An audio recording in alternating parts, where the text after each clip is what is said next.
I have spoken to a lot of VR enthusiasts and VR simulator fans over the past years. In fact, many of them being Pimax Crystal headset owners these days. Now, for some reason, there is one common denominator with many of these guys. They went from a HP Reverb G2 to Pimax Crystal. That leads me to the question why. How does the Pimax Crystal improve the VR experience for the average VR enthusiast, or let's say a VR flight simmer, by doing this upgrade? What are the advantages of the Pimax Crystal that may also outweigh the potential disadvantages? And is it worth the additional cost? To answer these questions, I'm going to put the Pimax Crystal headset head to head against the HP Reverb G2.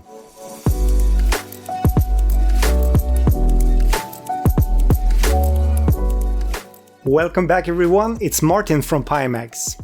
As a Pimax employee myself and a big VR enthusiast, I must admit I am a bit spoiled by being provided with new Pimax VR hardware all the time, but I've never had the HP Reverb G2.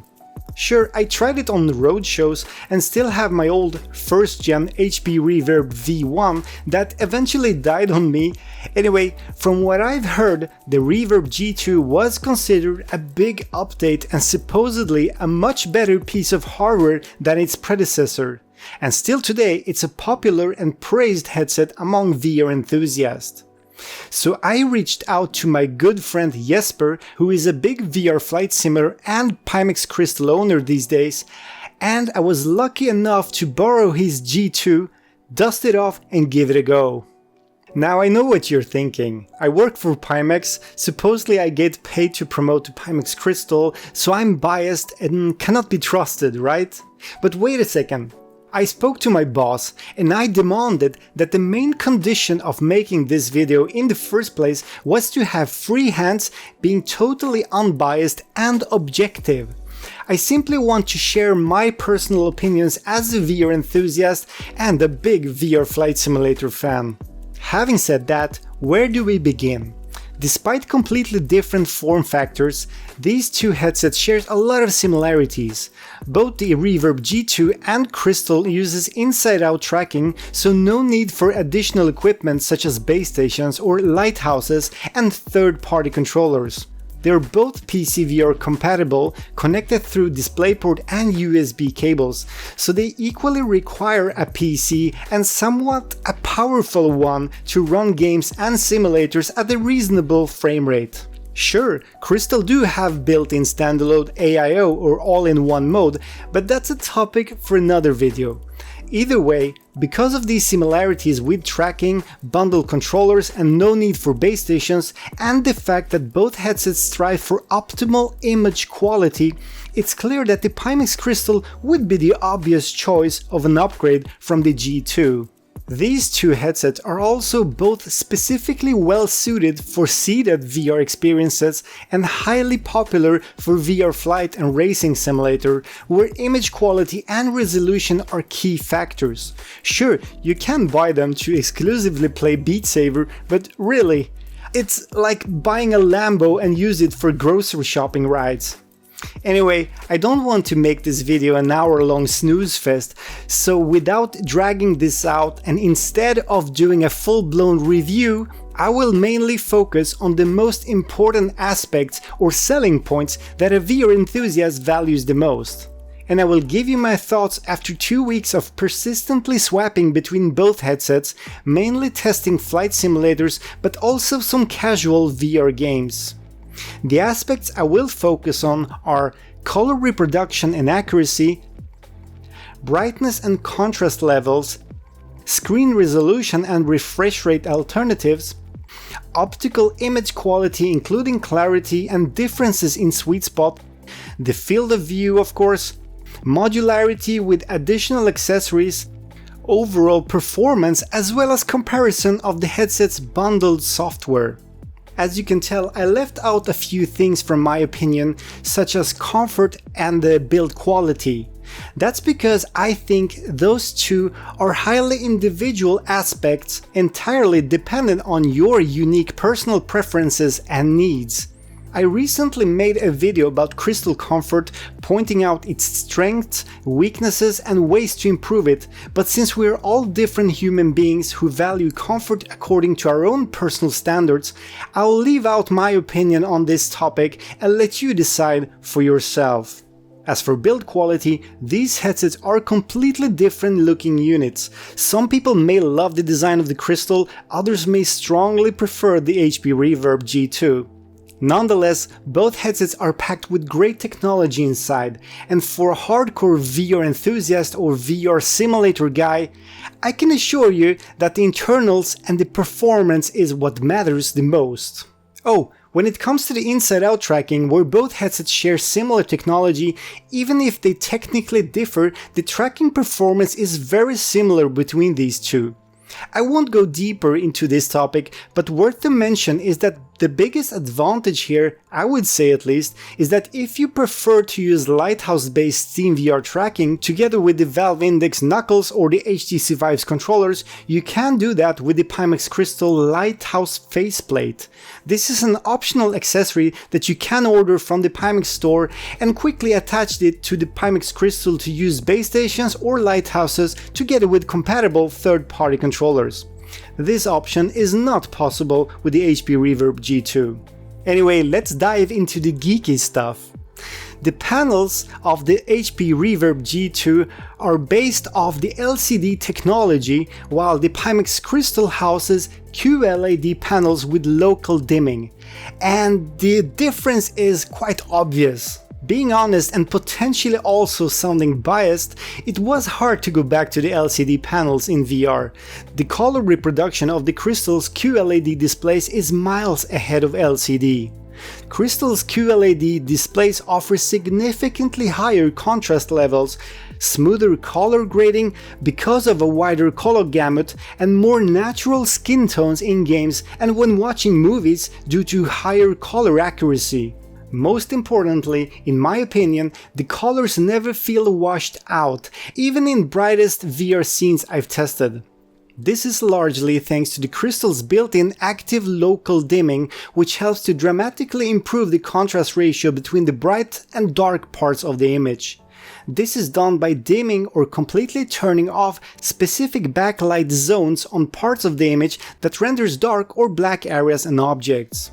My experience with the HP Reverb G2's LCD panels gave me a reminder of how much the panel technology has evolved these days.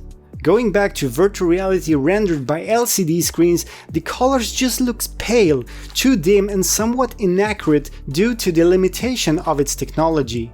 And the difference gets even bigger in darker environments, with Crystal sitting in a cockpit of a flight simulator airplane, flying at night over a big town with city lights is mind-blowing in comparison to the experience you get with LCD panels, and that's a massive step up. QLED contrast levels, when combined with local dimming, are insanely efficient on handling dark or black areas together with bright elements, just as the other way around. While the city lights together with cockpit gauges and buttons are kept illuminated and bright, the surroundings are basically pitch black, just like your eyes would catch the view in real life.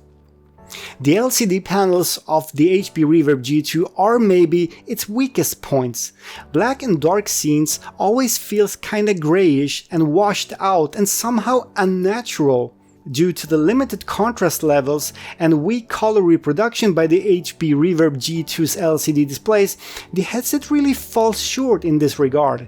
It's quite immersion breaking, especially when viewed side by side with the QLED panels. In comparison, the Crystal basically gives you that impressive feeling of an OLED TV with true black levels. The blacks are just black. Or, well, almost at least. It's not perfect and some light blooming or backlight bleed can be visible depending on scenario when black environments are combined with very small bright objects, especially when local dimming is used, and I think that's a topic for another episode. You're probably familiar with Mura effect, that looks kind of like a fine grainy mesh that covers the entire screen, almost like some sort of filter applied to the panels. The grain stays static as the image moves, and it's usually more obvious in dim scenes when looking around, or let's say gazing at clouds up in the skies. This is something that every single panel technology suffers from, at least to some degree, and while Mura isn't fully eliminated on the Pimax Crystal QLED displays, it's clearly less apparent than it is on the HP Reverb G2 LCD displays. That could be an important factor for flight simmers that often complains about this effect. Furthermore, I realized the peak brightness levels and overall perceived panel brightness are also aspects that makes the Crystal take the edge over the G2. In daylight environments such as the SteamVR home default environment, the sky and surroundings are noticeably brighter and feel more alive or realistic. In VR flight simulators, flying at daytime, it gets even more noticeable. I guess this is partially because aspheric glass lenses of the Pimax Crystal can transfer more light than plastic Fresnel lenses of the G2.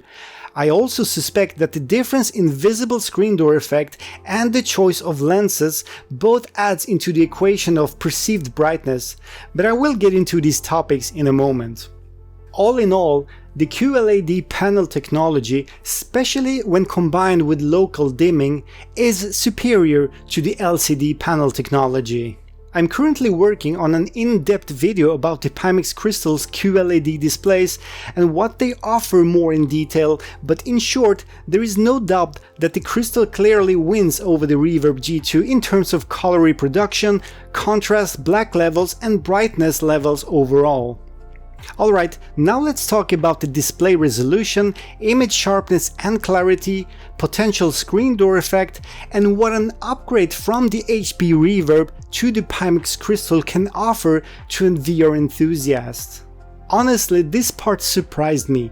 Going back in time, I do remember comparing my old HP Reverb V1 to the Pimax 8KX and the drama caused in the VR community by this video, where owners of each side claimed their headset had more clarity and less screen door effect than the other brand. I can admit that the difference back then was minor, if any, as both the 8KX and the HP Reverb V1 offered a higher resolution than any other consumer VR grade headset at that point in time. But today, when instantly switching between the HP Reverb G2 and Crystal, looking at the identical VR view in the headsets, the comparison feels a bit unfair. On paper, the G2 LCD panels have a resolution of 2160 x 2160 pixels per eye, while Crystal QLED panels offers 2880 x 2880 pixels per eye. Maybe I'm bad at math, but when looking at the official specification numbers of the resolution difference, it might seem like a minor upgrade, right? When doing a quick calculation though, you realize that the total number of pixels is nearly the double compared to the G2. That's a pretty serious upgrade after all. And then, when you get the chance to try the G2 and Crystal side by side, it turns out the math doesn't make any sense, because the difference feels even bigger. Crystal's sharpness, details and clarity is just on another level than what G2 owners are used to. I know I sound biased again, but I just can't help it, and I was not expecting this really. Doing through the lens captures of videos and photos will never do this justice. Believe me, I tried, just as many others did too. Yes, we can indeed see that the Crystal is sharper than the G2 and renders a high resolution image, but the clarity your eyes are enjoying at those high resolutions cannot be captured by a camera. While doing flight simulation, the enhanced resolution adds not only a far more details at distance, sharper gauges in your cockpit view and more easily readable flight charts, but also a VR view completely free of screen door effect, which looks way more realistic. The screen door effect, or the visible pixel pattern, is completely gone with the Pimax Crystal, which is not the case with the HP Reverb G2, even if it does have a very high resolution too. Now let's talk refresh rates. Currently the Pimax Crystal can offer up to 120 Hz in refresh rate with native panel resolution. so you get not only a sharper, clearer and more detailed image, but also a smoother VR experience. Well, at least if your PC can handle the high frame rate in games. Having said that, there is nothing wrong with running at 90Hz refresh rate with VR flight simulation. In fact, many people even prefer to go lower, such as 72Hz or even lower, preferably by also running motion reprojection to keep smoother frame times. That's why a 72Hz mode was recently added to the Crystal, apart from the already existing 90 and 120Hz modes. Worth to mention is that while HP Reverb G2 do support 60Hz, it does not have a 72Hz mode nor a 120Hz mode for that matter. If your PC can handle your favorite flight simulator or racing simulator in 60 frames per second or higher, there's also another option running it on the Crystal. You can run it at 120Hz with smart smoothing and frame rate capped to 60 frames per second, which is half of the refresh rate of course. This approach will give you a smoother experience and will be more convenient for your eyes thanks to the higher refresh rate. And then we have the lenses, the HP Reverb G2 Fresnel plastic lenses versus the Pimax Crystal Aspheric glass lenses. I'm more confident than ever to claim that the Aspheric glass lenses are the right way to go in VR, at least until there is something better out there. First off, the Reverb G2 lenses do introduce quite an amount of glare and God rays, which Fresnel lenses naturally are suffering from. Sure, it's mainly a problem in dark scenarios with high contrast scenes, but that's what flying an airplane at night is about, and I do that quite often with Microsoft Flight Simulator and Digital Combat Simulator. Then we have the sweet spot. Briefly explained, sweet spot is the area in the middle of the lens in which your eye pupil needs to be in order to get a clear image. Having a larger sweet spot makes it easier to position the headset in a way that gives you the clear image you want, and it reduces the risk of image blur if the headset slightly shifts around on your face while moving. Unfortunately, the Reverb G2 does have a very narrow sweet spot due to the Fresnel lenses. I did some research online and found out that many Reverb G2 users are struggling with this. It's outright difficult to find the sweet spot. And when it's finally found, only the center part of the image stays clear, while the rest of the peripheral view show a significant amount of blur. Well, I have the same problem, and maybe it's because my IPD, or the distance between my pupils, is 69.5mm, which is above the limit of what the HP Reverb can handle through hardware adjustments, while further adjustments can be made in software. And I did try correcting this with the software, but it didn't really solve my issue. Using the Crystal, however, sweet spot is basically a no issue. Thanks to the custom Aspheric glass lenses, I think 9 out of 10 attempts to quickly put the Crystal on my head results in immediately pinpointing the sweet spot, giving me a desired sharpness across the view with almost perfect edge-to-edge clarity. This is one of the big strengths of the Pimax Crystal lenses, as it allows for high clarity not only in the center spot but across almost the entire field of view. I think the clarity of the HP Reverb G2 is one of its biggest weaknesses. I mean, there's nothing wrong with the panel resolution, but the optics do not make the panels justice. At least for me personally, I could never achieve full edge-to-edge clarity with the HP Reverb G2. After endless efforts of adjusting the headset, the edge blur was always there distracting me, and it's not only at far edges, but way more into the peripheral view that I'm used to. I know that my opinion and my issues probably won't matter for the person who is currently satisfied with the Reverb G2, but due to the lens design, I suspect that if the same person upgraded to a Pimax Crystal, it would noticeably or even dramatically improve the sweet spot and clarity for that same person, regardless of the IPD value. Crystal's integrated Tobii eye tracking will also help to eliminate the issues of finding the right sweet spot. The automatic headset adjustment guide is using eye tracking to properly find the sweet spot and prompts you to adjust the headset position until it's perfect. Moreover, eye tracking of Crystal allows for automatic motorized IPD adjustments between 58 and 72mm, so no manual adjustments are needed, even if it's still possible to do so with dedicated buttons on the headset. Additionally, the eye tracking can be used to enable dynamic foveated rendering or DFR in many VR games and simulators out there, often providing a performance improvement of between 15 and 30% or even more when enabled. That helps the Crystal to maintain a good frame rate even though it renders a significantly higher resolution than the Reverb G2.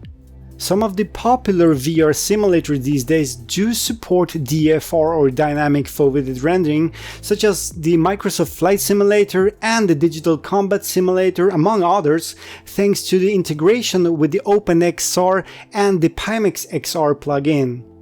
Regarding framerate performance in general, here is where Reverb G2 has the advantage.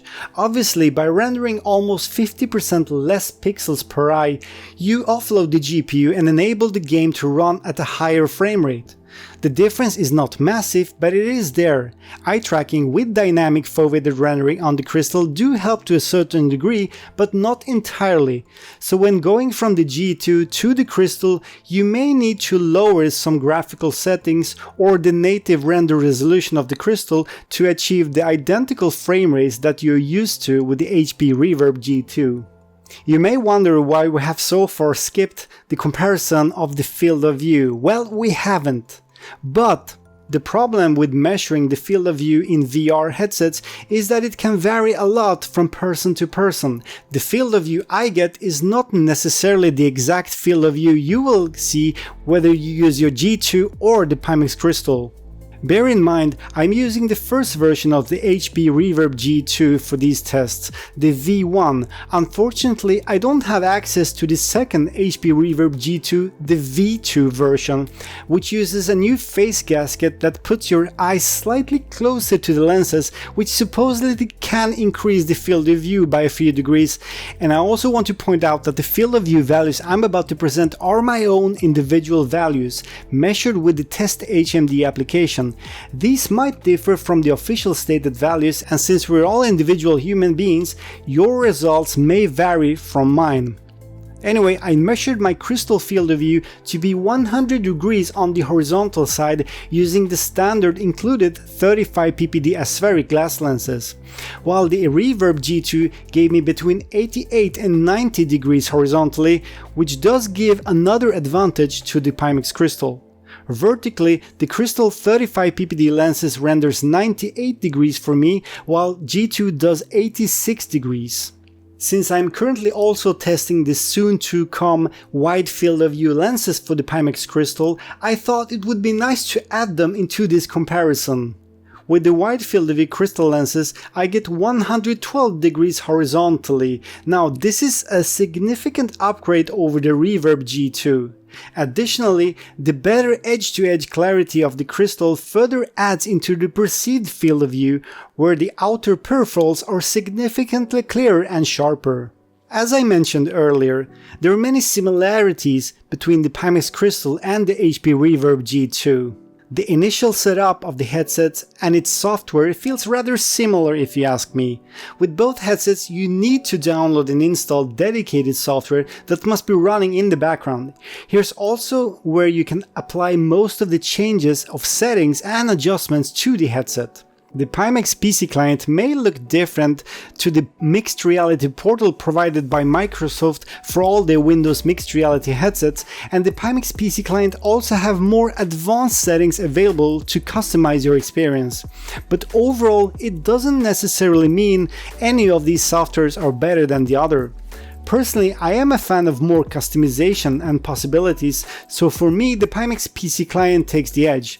One thing to note is that the Windows mixed reality drivers and software hardly gets updated nowadays, while Pimax frequently keeps updating the software with improvements and also new features. Furthermore, let's talk accessories. The Pimax Crystal do support a wide range of additional accessories thanks to the modularity. For instance, you can use the separately sold Ultra Leap hand tracking module with the Crystal. Hand tracking is in fact supported by many of the popular flight simulators out there, including Fly Inside Flight Simulator, IL-2 Sturmovik, Digital Combat Simulator, and even now also Microsoft Flight Simulator, either officially or by custom mods and tweaks. Apart from hand tracking, with Pimax Crystal you can easily swap the glance lenses.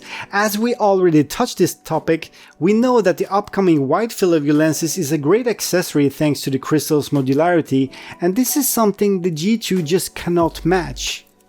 Lastly, Pimax Crystal do have built-in support for potential wireless transmission with PCVR thanks to the soon upcoming WiGig accessory.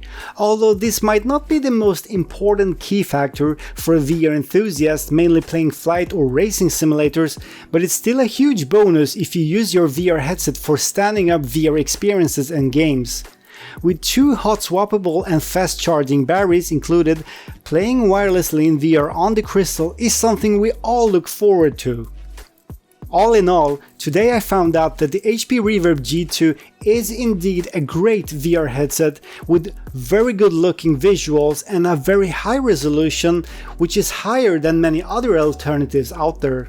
I'm not surprised this headset got so popular when released and why so many enthusiasts and VR simulator fans got hooked. Especially considering its relatively low price. As a VR enthusiast myself, I do think it's a great option for people on a tighter budget that simply wants more than the mainstream VR headset can offer.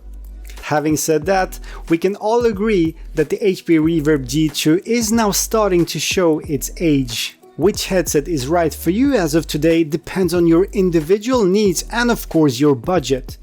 The Pimax Crystal is significantly more expensive, and if you are on a tighter budget or don't have a beefy PC, the HP Reverb G2 is still today a great option, especially if you already have one. But if you're a true VR enthusiast considering an upgrade, and if you're looking for the absolutely best possible VR experience, I can assure you that the Pimax Crystal is the way to go. It's clearly the next gen VR headset and a significant step into the world of high-end virtual reality. So I hope this video gave you some hints of what you can expect from an upgrade from the G2 to the Pimax Crystal. As always, thank you so much for watching everyone. See you again in the next episode.